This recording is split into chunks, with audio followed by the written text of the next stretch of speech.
Can I request you all to welcome Mr. Puneet Agarwal, who is the CTO at Zensar Technologies Limited, who will be chairing the next panel discussion that we have on the future of omnichannel in the digital era.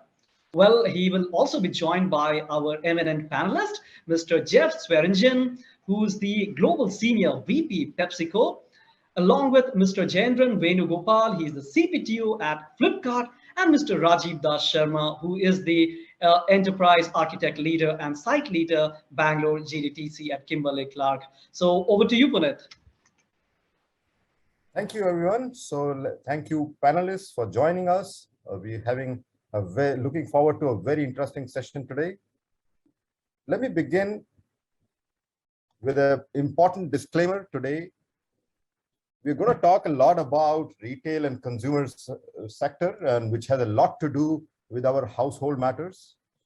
I don't know about other panelists, but I have taken a due permission from my household, from my wife, to carry out this conversation and on this adventure.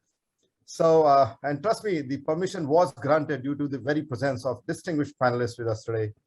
The topic of the discussion is future of omnichannel in digital era.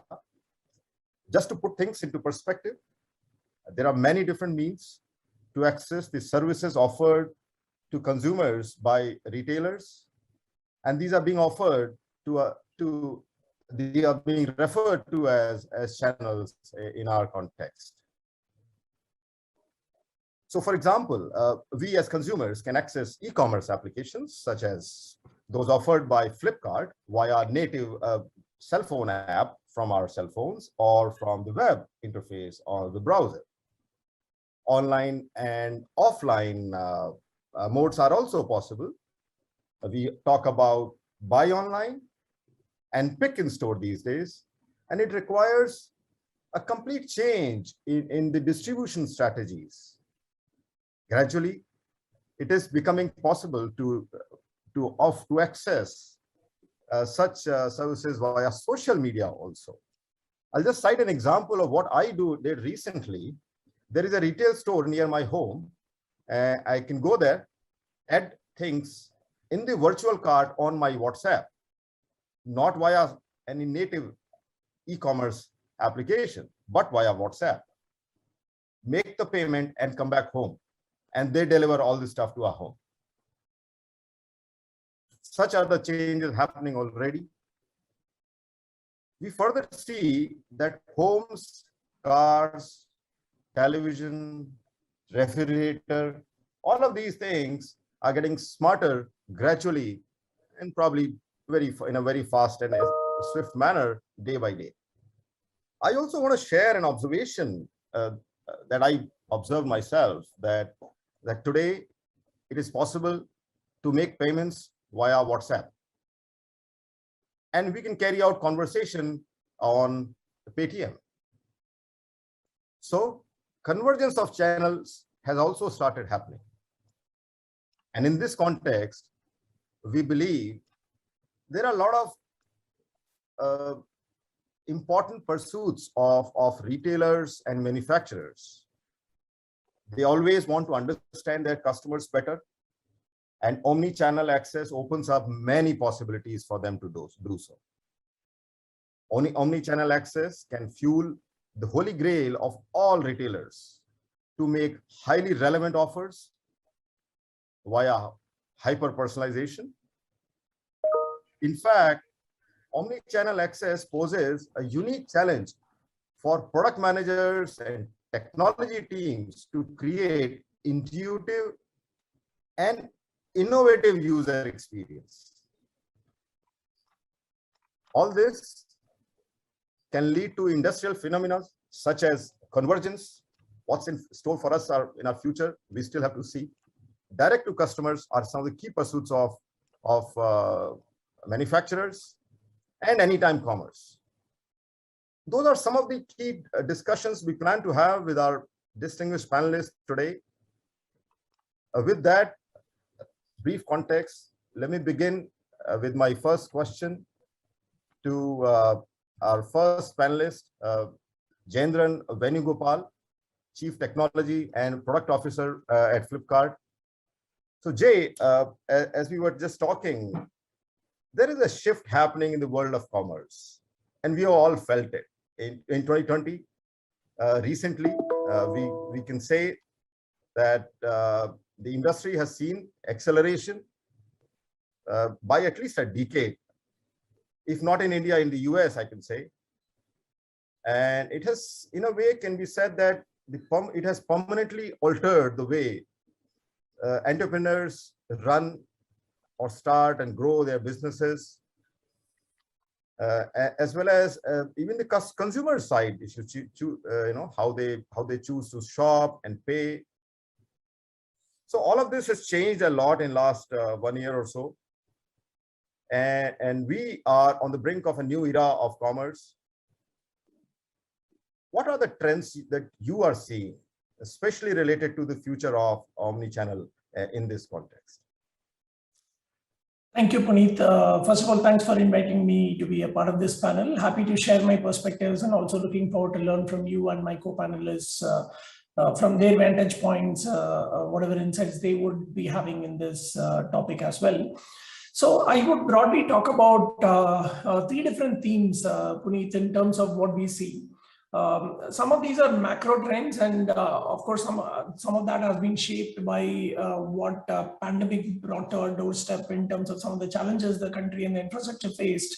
And some of it was natural organic progression that was happening that got accelerated due to the pandemic. So I'll talk about these three themes, right? So one is in terms of government initiatives. I'll start there, right? So if you look at NASTech and what was done in terms of the National Payments Corporation and the UPI initiative, so India has actually leapfrogged many developed economies today in terms of direct merchant payments as well as peer-to-peer payments in a very, very seamless way that is happening today, right? So and that is not just the only example. I mean, government has actually brought progressive regulations in play, even in areas such as drone tech.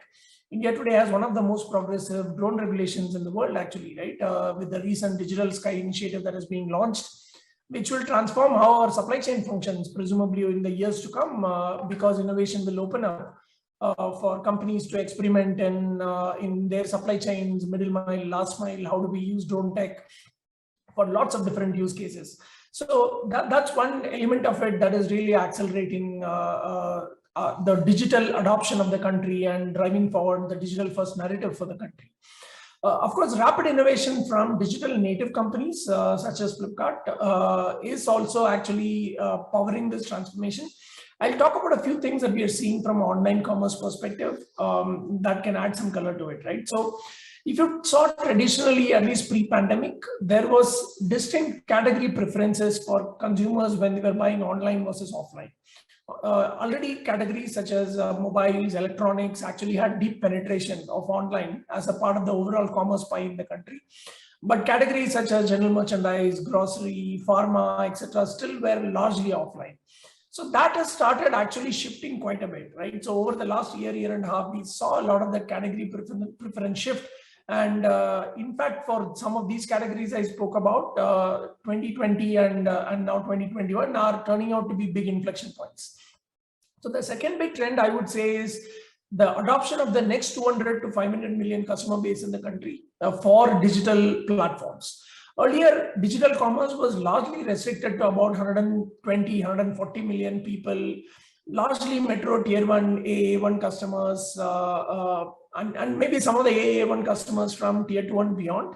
But it was nowhere close to that 640 million number that we all know is our monthly active user base for internet in India, right? So there was a huge gap. So we are starting to see that gap converge pretty rapidly, actually, right? So there is significant adoption happening. In fact, 70 to 80% of new customers that we sign up on our platform are actually coming from tier 2 and beyond cities, right? So this means that their customer needs are very different. Like, we actually need to understand deeply what their needs are. For example, 2 or 3 things I'll call out from our user research that we are deeply investing in to make these customers feel like it is a platform that is made for them. are the following, right? So one is vernacular. So these users prefer vernacular variants of the platform, and they need a full featured platform. It cannot be a slapdash vernacular implementation where all your scaffolding, app scaffolding, menus and everything look in vernacular, but the content is not in vernacular, like your catalog pages and other things, right? So even reviews, for example. So it's a deep investment. Similarly, voice is another big thing that the N 200 million customer base actually prefers rather than typing and searching in traditional methods, right? Image search is another big use case. So we believe that unless the new age companies now adopt to this evolving customer base needs, it is going to be very difficult to continue to sustain and accelerate this adoption wave that we have seen because of the pandemic. So the third element, which all of us know about, is the emergence of social commerce. Alternative digital channels are actually now driving a lot of the discovery of products as well as conversions, especially for this next 200 million customer base. They rely quite a bit on some of their social circles to do curation, product curation for them and aid in discovery. And now they're able to also completely do the conversion journey offline, right? Meaning that in some other non-traditional interface rather than on a traditional commerce platform, right? So that is another big emerging trend. In fact, we are also actually in this space. We launched a product called Shopsy, which caters to reseller customer base, and we are seeing like significant growth, right? Like it's grown by leaps and bounds in just the 3 months that we have launched it. The fourth theme I will talk about, which is driving this omni-channel adoption of commerce by consumers, is basically affordability, right? So basically, if you look at companies doing value engineering of products to cater to the right price points, that is one big theme. And also alternative better credit models, small unsecured loan lending, both for working capital needs for merchants, sellers, as well as kiranas and others, and also for consumers, EMI constructs, buy now, pay later constructs, and so on and so forth, right? So these are all driving some of the incentives for customers to now adopt digitally. So these are some of the trends I would talk about on online commerce. On the physical retail stuff, I'll quickly cover a couple of areas. I mean, all of us know about Shopify and what it has become in terms of wave, right? So 94% of point of sale loss during the first 6 weeks of the pandemic got replaced by Shopify as an alternate channel of commerce for many, many brands. So that is a big trend that we expect also to take off in India, D2C commerce. Growth of hyperlocal capability through partners that have deep capabilities in this space to manage on-demand fleets in the gig economy, right? Be it a Dunzo, Swiggy, Shadowfax, and so on, are aiding a lot of companies that don't have their inbuilt capabilities for supply chain, last mile fleet management to be able to now do doorstep deliveries to consumers. So that is actually evolving the hyperlocal based omni-channel trends for consumers. The last one I will say is Kirana modernization. I think there are many stakeholders that are coming into the Kirana ecosystem because we all know that Kiranas are going to be here to stay, right? So they are offering that neighborhood convenience store need, which will always be present, and modernizing them, their point of sale systems, loyalty systems, and others are going to also actually drive adoption of digital channels and evolve our omni-channel story. With that, I'll stop and then elaborate on it later if there are further questions. Thank you, Jay. That was very, very interesting insight on how you said about our government in India is bringing progressive regulations, especially when it comes to drone technologies. The way you talked about the category preferences of as consumers changing in wake of the new evolving aspects, and the way very interestingly you brought about the aspects of vernacular things when it comes to covering newer demographics, right? EMI and pay now and buy now and pay later aspects you talked about, very, very interesting. So that actually poses another question in my mind, and let me ask that question to our next panelist, Jeff Swearingen, Global SVP PepsiCo.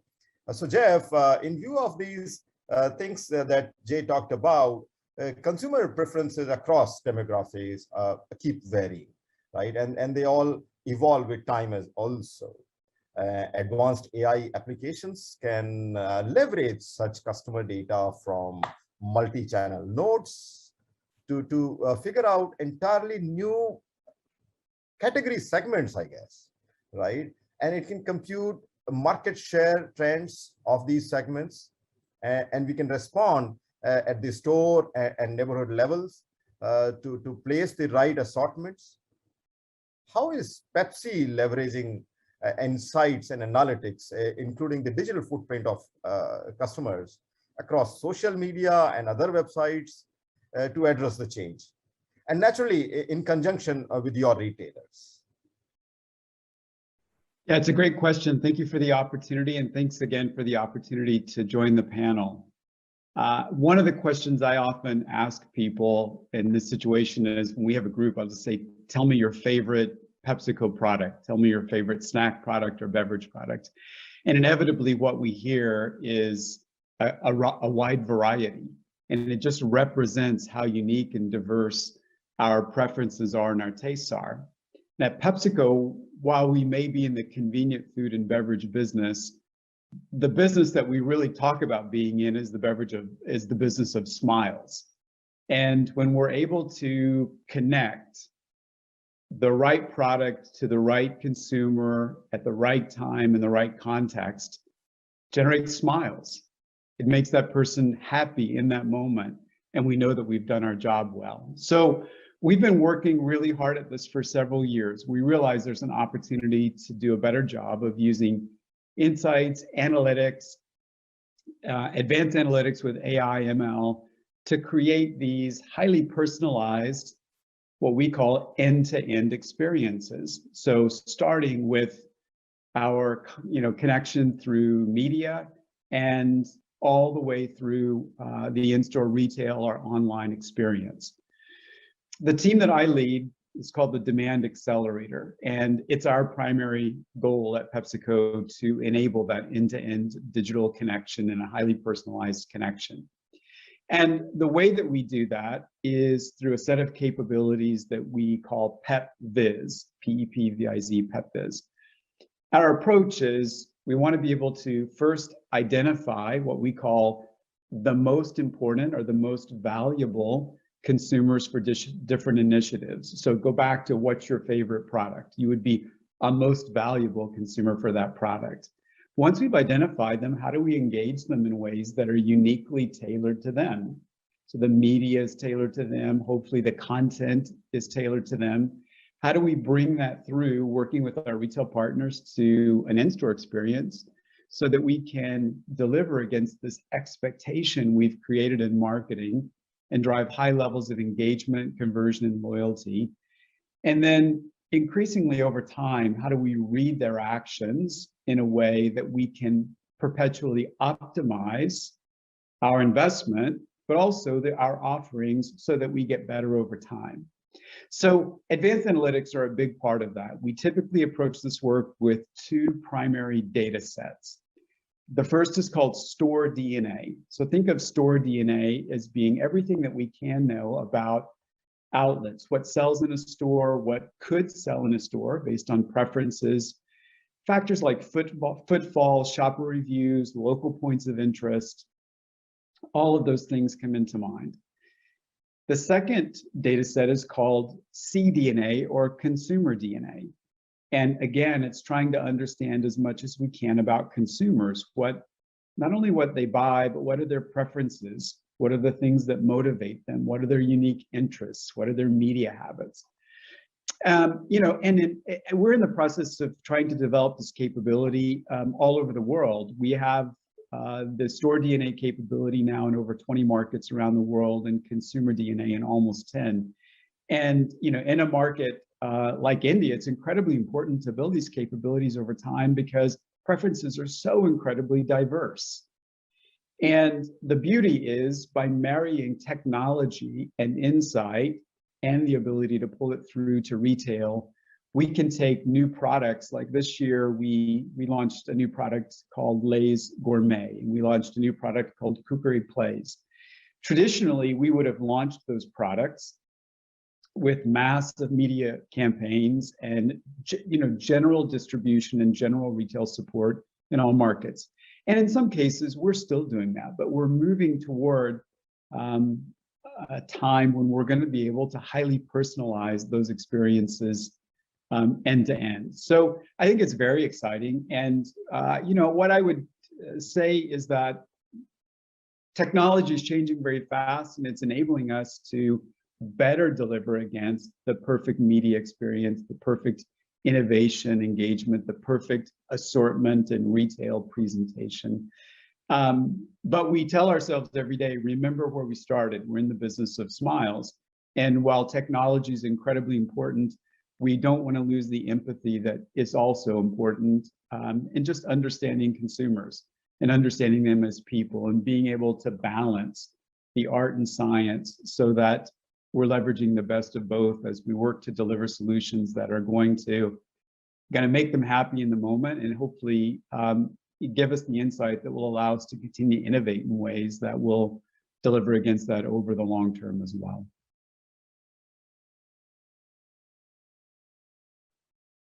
Thank you, Jeff, for what an interesting aspect that you brought about. Starting from things that you talked about for your customers, how you bring personalized experience of the favorite PepsiCo product. Wow, what a nice thought! And how you bring smile to people's faces. Very interesting to hear. And I'm sure many of our audience would have got excited when you talked about the AI and ML being used for end-to-end customer experience. I'm particularly very passionate about AI, and there's a lot happening on this world. And as you said, the fast changing technology landscape can make a huge impact on the customer DNA and the store DNA.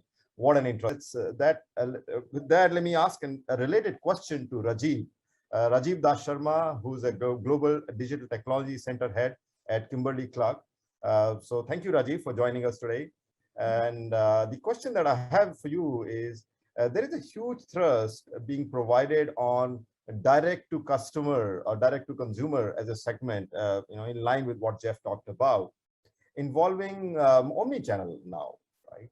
And many times D2C story gets lost with the individual SKUs or subcategory that is being sold. Much sought after way is to sell a lifestyle or I should say a proposition centered around the product, right? Like Jeff was giving us a hint about. So that would imply building a well-crafted narrative coupled with leading edge omni-channel customer experience or consumer experience. So how is Kimberly-Clark approaching this problem, Rajiv? Rajiv, you are on mute, please. It's a great question, Puneet. First of all, let me thank you and NASCOM for inviting me to this panel. Honored to be part of the panel with Jeff and Jay and you and Nagesh. So thank you very much for this opportunity. Really appreciate it. I would start with the fact that for some of our products, like if you take diaper, right? We make Huggies. Actually, Kimberly-Clark invented diapers. Our end users and our consumers are different. They are not the same. So end users are the babies, while the consumers are the mothers, right? So when we talk about understanding the consumer better and giving that kind of a personalized experience, while we speak, you can go to a website called huggies.co.in, just for reference. So basically what that site does is it gives a lot of information to the mother, starting from how to get pregnant to all the way to for the various different stages of pregnancy, then what kind of exercise the mother needs to do, how to take care of the babies, and all the way up to, you know, how to even organize baby showers. And when organizing baby showers, you know, how to create very personalized gifts for the babies. So if you really look from that perspective, and these are the sites which we call our brand sites. And even though, you know, for that last mile, we are still dependent upon, you know, the Flipkarts and the Walmarts of the world, right? What we can do really is through these kind of brand sites, engage the consumer. In fact, you know, before the pandemic, we also used to invite the would-be mothers and the new mothers, new moms, you know, to our offices, where we would, you know, create like an experience center for them. In fact, we have something called Huggies Club, which already has exceeded, you know, membership of more than 1 million mothers. Uh, and we try to reach mothers through the websites, through the different social media channels. Conversational assistant is a very, very important part, talking about digital technologies, of our strategy. And not just, I think Jay mentioned about, you know, the local language and the vernacular. So in our case, you know, we try to have those conversational assistants for local languages, which is not a very simple problem to solve, because if you take Asia, right? I mean, we have Korean language, we have Chinese language, we have Japanese language. So, you know, that's a very important problem to solve. Also, what we have seen is because of the pandemic, some of our products, you know, were in great demand. For example, Kleenex. Then, you know, again, the diapers. Then, you know, Kotex, which is an incontinence product for adult people, old people. And through these sites, you know, we try to engage with them as much as possible, provide the guidance to them, because we also say, and I won't say that we say, we also practice it very much. We call ourselves a caring company, whether it is for the babies or the new, you know, new moms or old people. So how through these different sites and different channels, we engage with our consumers and we provide the right guidance to them is very, very important to us. Also, what the pandemic has kind of shown us is there is a lot of opportunity to improve on the supply chain side, right? Because even though the last mile is you know, taken care of by the Flipkarts and the Walmarts of the world, we need to make sure that you know, our products are always there on the shelves when the consumer needs it. So we are focusing a lot on the supply chain side as well.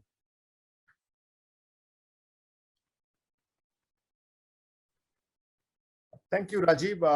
What interesting insights. You know, if I were to summarize all the three distinguished panelists, look at how important is customer centricity for all of them, all the three major players. Jeff talked about bringing smiles to the consumers' faces. Jay talked about local languages, and how Rajiv talked about engaging with consumers and using when users are babies and consumers are parents. What an interesting aspect. I'm sure you are all enjoying the session. With that, let me you know, go back to Jeff again and ask my next question, which is in view of these shoppers increasingly being driven by sustainability, preferences for better understanding of higher level product attributes like ethical sourcing, green supply chains, product ingredients, food allergy information, to recyclability, packaging, and others are getting more important for people. So can you share insights on how PepsiCo is addressing this challenge in the marketplace, and especially in the omni-channel sort of changes or these aspects are expected to bring about some change?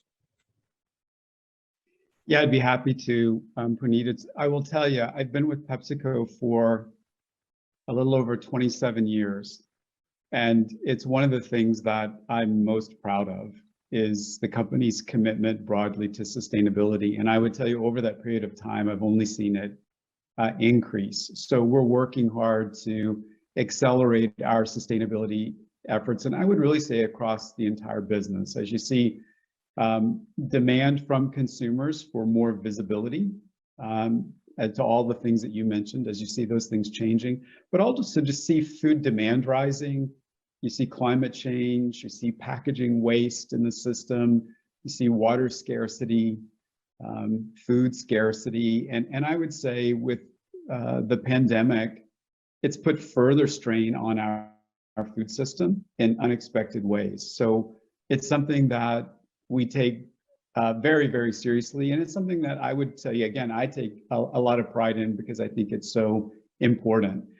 We're focused on 3 pillars primarily, and those are positive agriculture, positive value chain, and positive choices. And we talk about all 3 of those under a platform we call PepsiCo Positive, or you may see it in the press sometimes as Pep Plus. And I would just encourage everyone, if you have an interest in this, we recently released our annual sustainability report, which goes into great detail in all the things that we're doing as a company. It's available. You can check it out on the internet, and you can see the full value chain of all the things that we're trying to do to bring sustainability and the goals that we've set and the progress that we're making. But to get specifically to your question, I'll talk about a couple of things. One of the things that I also lead in our organization is a small group called Pep Labs. And Pep Labs works with venture capitalists and works with startup companies. So as we're looking to drive change in sustainability, we're looking at obviously tried and true methods, but we're also looking at cutting edge technologies. And we're trying to find the best ideas from any corner of the world that can enable us to make the best possible impact. So with Pep Labs, sustainability is a key area that we've been focused on. And within that, I'll talk about one initiative within water stewardship. We've been super focused on water for at least 15 years that I know of. And traditionally, we're an agriculture company. So traditionally, we are reliant on irrigation for a lot of crops. And the farmers that we work with are reliant on irrigation for a lot of crops. And irrigation can be a very inefficient. And so we've been working very hard on how do you move from flood irrigation to more highly efficient irrigation systems. And one of our scouting efforts introduced us to a company called NDrip. And NDrip has a highly efficient irrigation system that allows us to harness water benefits of high pressure drip irrigation, but with low energy, low operating and maintenance costs. And we're piloting an example of that. We're piloting that in 5 projects in India now with NDrip, 3 in Vietnam and 1 in the US. And we have 350 what we call demo or pilot farms around the world, where we have direct contracts with more than 40,000 farmers. It just gives you an example. Now, you asked specifically about Omnichannel. One of the things that I think is fantastic about the convergence of channels and the digitization of channels is it provides even greater visibility to consumers. Because most of what we do in Omnichannel is natively digital. It allows us to communicate information in ways that are simple, ways that are real time, and often in ways that will allow consumers to go as deep as they want to go. So you can have a superficial question answered if you have that, or you can go deeper if that's the case. So I love that aspect. And I think as we continue to move down a more digital path, it's going to provide even greater transparency to consumers. And I think we'll continue to build greater trust between manufacturers and consumers. And it's one of the reasons that we published this sustainability report is in this area specifically, trust is so incredibly important. And so I think the transparency that will come through the convergence of channels and the digitization of channels It's my hope that over time we'll even create a stronger bond of trust between manufacturers and consumers.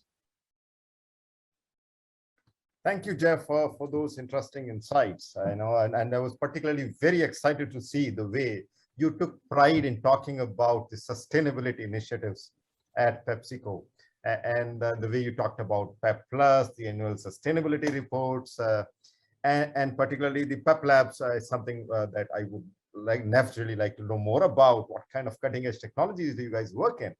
Right. So, and very interesting insights we learned about the INREP and also about how Omnichannel is natively digital. And it enables people to share information about ethical sourcing or manufacturing processes with consumers. What interesting insights. And I'm sure this is giving very interesting peek into how the future is evolving. With that, let me move on to our next panelist, Rajiv again. So Rajiv, a lot of omni-channel effectiveness relies on how well the shopper journey can be mapped effectively, right? So this would then lead to hyper-personalized strategy across product pages, product listings, promotions, etc. Right? So how important is framing the correct customer DNA when arriving at this omni-channel strategy? Yeah, I think that is absolutely critical, because with the technologies that we have at our disposal today, earlier what was not possible. Today we can collect a lot of information about the consumer from various channels. We can use machine learning techniques to find out more information about the consumer, mining through that data. The cloud provides us huge processing capability. We are not limited by the processing power anymore. And there are so many technologies available today to consolidate the data, because none of these data sources grew, I would say, organically, but they grew in a very disparate manner, right? They are lying in a fragmented way in different places. So on one side you have so many different data sources, and on the other side you have so many different input for the data. If you take the mobile phones, if you take the social media channels, if you take the conversational assistants, if you take the AR VR applications, which we are working on. So what we have actually done is we have taken a platform approach, a platform that will scale, a platform that will be able to adapt to the different technologies, because we don't know 5 years from now what other different data sources we'll have to connect with, or what other input for data we will have to integrate with, right? So we have taken a platform approach which scales very well, which connects on both sides, and which helps us collect the consumer data and do the necessary processing. And there are two aspects to it. One is you want to pinpoint a consumer and his or her need, and you also want to have a 360-degree view of the consumer, right? These two dimensions. Also, if you look at say for example diaper perspective, right, the sizes of the babies are not the same across regions and countries and continents. So trying to understand what is the right size of the diaper for a baby of a particular country or region is also absolutely critical, right? For the comfort of the baby, when you think about it.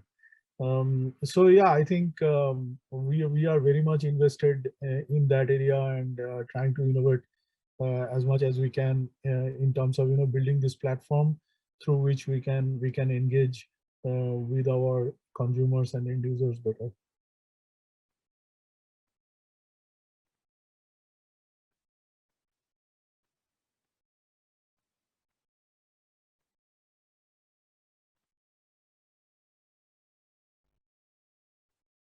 Okay, I muted myself. I'm back. So thank you, Rajiv, for those interesting insights. I get very excited when I hear more about artificial intelligence. That's actually my passion as well, Rajiv, similar to yours. And we had very interesting thoughts about how new data sets can be used to learn more about consumers. You know, when it comes to, for example, like he said, baby sizes are not same, and can we learn this, you know? And he also talked about conversational assistants, AR, VR assistants, and how they are looking at keeping these platforms future ready, that how things will evolve 5 years from now. That's very, very interesting to hear, right? And I think, as they always say, you know, keep the best till the end. So with that, let me move to Jay again. So Jay, you know, like Rajiv was talking about these new technologies, and a contactless economy also has evolved in post-COVID world, right? And do you see, you know, some of these? Pardon me, there is some glitch. I don't know if it can be edited out.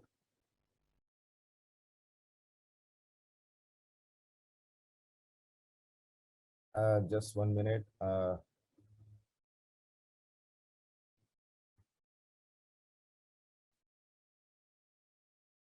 So let me continue. So what I was saying was the contactless economy has evolved in the post-COVID world, and consumers are increasingly switching between online and offline touch points across their purchase journeys. Offline retailers are increasingly going online and are partnering with e-retailers to offer consumers a seamless experience. So how is Flipkart approaching this? Sure, Puneet. Happy to talk about it. I think not many people may know about Flipkart's foray into omnichannel tech as well, because we are seen as a digital native company and and be seen as a poster child for digital first and digital native companies in the country, right? So, but we strongly believe that omnichannel is a trend here that will stay and increasingly evolve to be the mainstay for brands, platforms like ourselves, as well as consumers. And I'll talk a little bit about how we see it from the perspective of all of the stakeholders in the ecosystem and what we as a Flipkart group have also done in this space.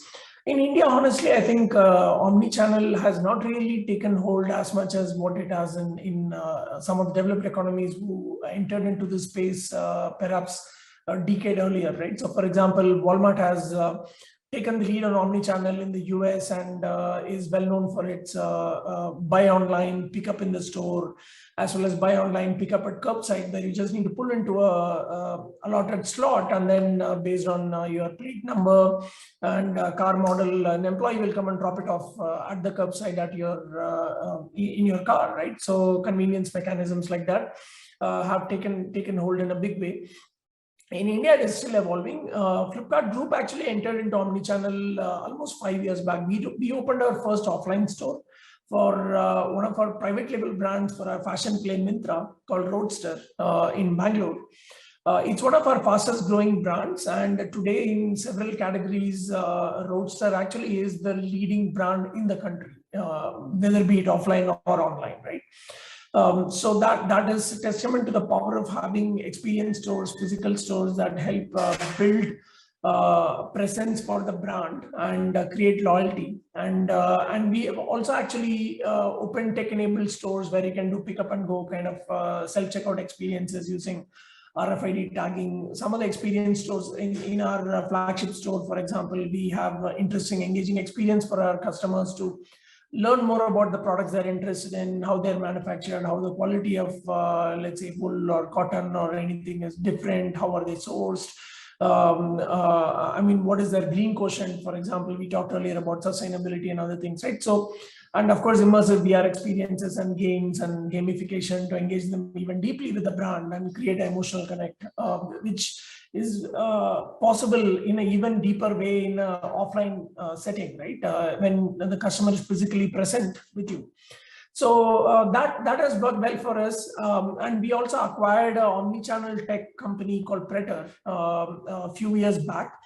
And we actually worked with some of the largest fashion brands in the country and onboarded for several hundred brands. We onboarded several thousands of their physical retail stores on our platform, making their inventory available seamlessly across our platform, right? So new styles that sometimes take a bit longer to come to digital channels now were available right when they hit the storefronts as well, the physical storefronts of the brand's own flagship stores as well. Right, so that drove a lot of new customer acquisition for us, and we were also able to make their inventory be more efficient. Right, so it doesn't matter if your inventory is lying in your physical store, in your own brand warehouses, or onboarded on our platform through your seller account. You could actually cross merchandise and sell them across the board, right? And have even differentiated promotions policies and others across the board, right? So that has actually worked very well for us. In fact, a really good chunk of our new customer acquisitions on our platform today comes actually through these offline omni-channel, what we call as endless aisle experiences, where customers are not restricted to the selection available in a physical store when they visit them. And similarly, when they visit us, they're not restricted only to what the seller is onboarded on our platform as inventory, but can actually see inventory in hyperlocal zones next to them and be able to acquire them and maybe go pick it up there if they really want it very, very quickly, or even get it through a hyperlocal partner delivering it at their doorstep if they need convenience, right? So this has worked very well for us. If you look at it from all three perspectives, right? So customers who are online first, they are looking for the next level experience for some of the purchases they want to make. For example, in fashion, they want to actually do touch and feel of the product. They want bespoke fitting so that they feel really good about their clothing, right? Alterations and all of that stuff. So these are possible much more easily in a physical setting than online, right? So from a customer's perspective, online first customer also gains a lot by having that omni-channel experience. For the offline first customers, I mean, the benefits are very, very obvious, right? So they get an endless aisle kind of experience where the selection is vastly different than what they would get in just a single physical store where their footfall happens to be in. And for the physical stores, it actually gives several avenues to convert the customer and engage the customer more deeply. And for us as brands, of course, we want to serve customers whichever channel suits them best and give them an experience that is the best of both worlds. And that way, for brands like us as well, it's a very, very important thing. So that's why I think omni-channel tech is going to continue to evolve. It is going to be and become a mainstay. A lot of the cutting edge technologies around AI, ML will play a huge part in inventory optimization, working capital, EOH optimization, by predicting consumer trends in micro markets, the forward deploying inventory, and so on and so forth, right? And I am really excited about where this is going to go, including with technologies like augmented reality, virtual reality, etc., where you can seamlessly mix digital and physical worlds and be able to experience the product in a completely different way than what we have traditionally been ever able to do, either in one or the other channel, right? So that's why I am very bullish and very excited about where omnichannel is going to go, and we are looking forward as Flipkart to really help shape the trend in whatever ways we can as well. Thank you, Jay. What interesting insights about buy online and pick in store. Wow, curbside pickup, roadster. Wow, very interesting thoughts. I wish they're coming to every city very soon. And with that hope, let me try and draw some interesting observations from all our eminent speakers today. All of them talked about customer centricity, talked about know your customers and bringing smile to people's faces and all such things. We also heard how online and offline modes are getting converged in view of the new technology. Every speaker talked a lot about AI, ML, conversational systems, virtual reality, augmented reality. So that occupied quite a bit of the views that they shared with us. And lastly, the way Jay talked about for the adoption of new technologies can bring a lot more on the omni-channel. So it just appears to be a new beginning, and there's a lot more for us to see in the coming future. With that, we bring to an end of this discussion. Thank you, gentlemen. It was very, very nice, and I hope all of you guys enjoyed listening to us as much as we enjoyed in putting this together for you. Thank you. Very much, very much. Thank you very much. Thank you. Well, that was truly an engrossing session. Thank you, Puneet, once again for moderating the session so beautifully. Jay, Jeff, Rajiv, many thanks for talking about smiles, personalization, localization, AI, ML, AR, VR, and helping us understand how the omni-channel in the retail industry is shaping up in the hyper digital era. Well, thanks once again.